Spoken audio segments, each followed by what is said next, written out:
So I'm picking up this like exhaustion of playing games. I think that you are over and tired of things being uncertain or confusing to the point where like even if there are certain like people or individuals who you like desire to have in your life more than anything, it's to the point where like the uncertainty and all of the questions and stuff like that are exhausting you to where like you're still open to those people re-entering or entering your life or whatever, but you're not making that your main priority or your main focus, um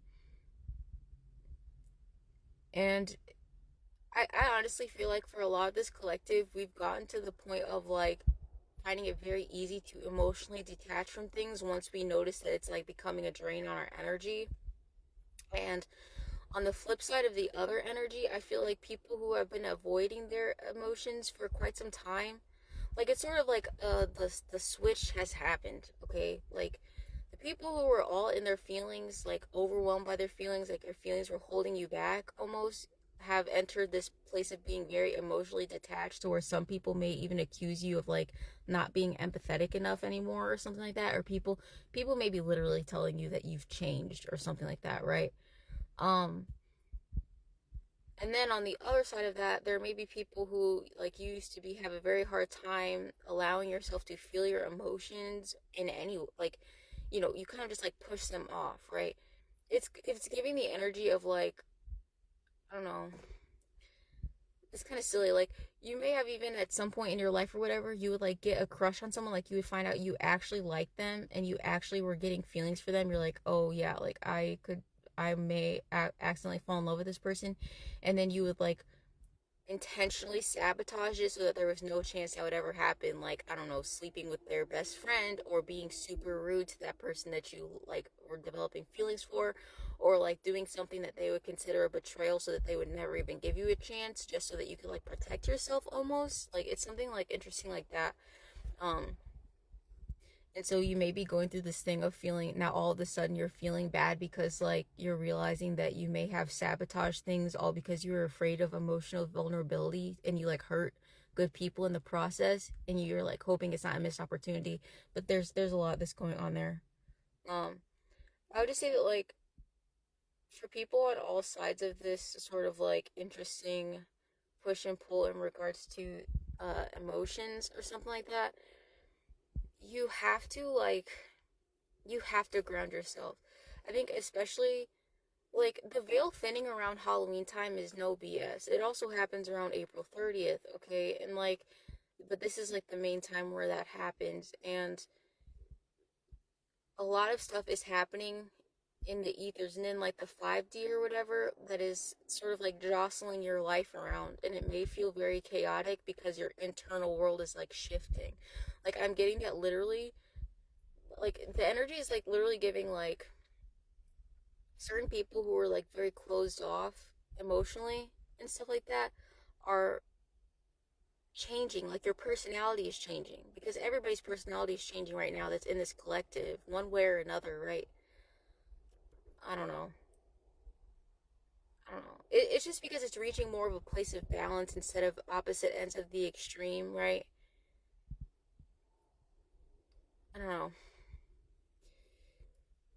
It's hard to explain, but I understand there's a lot going on to where it may feel like your consciousness itself is being rearranged. You may have gone through like a really brutal ego death recently, and now you're just like, well, who even am I actually? And stuff like that.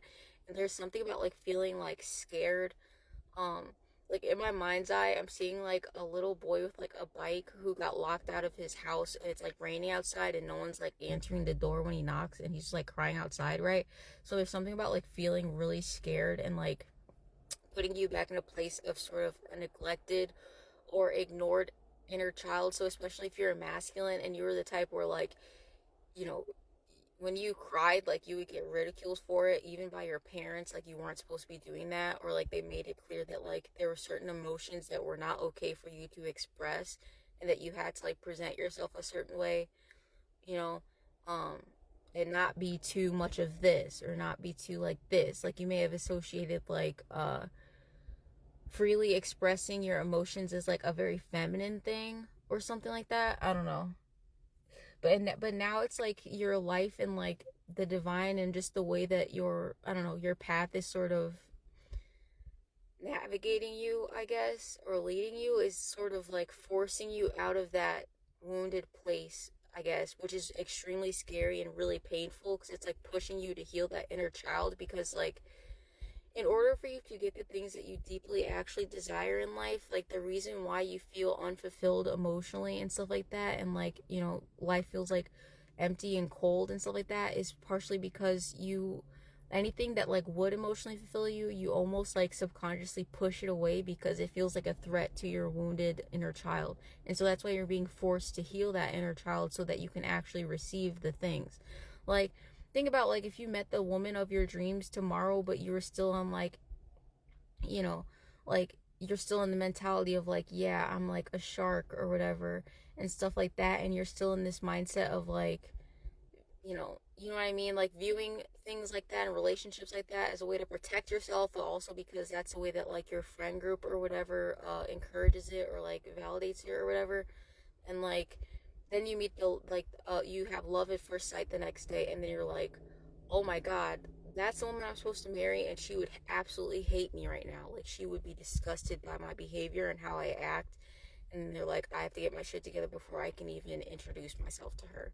And then there's like this scrambling of like, oh my god, like what have I been doing, like oh shit and stuff like that. So calm down, there's no rush.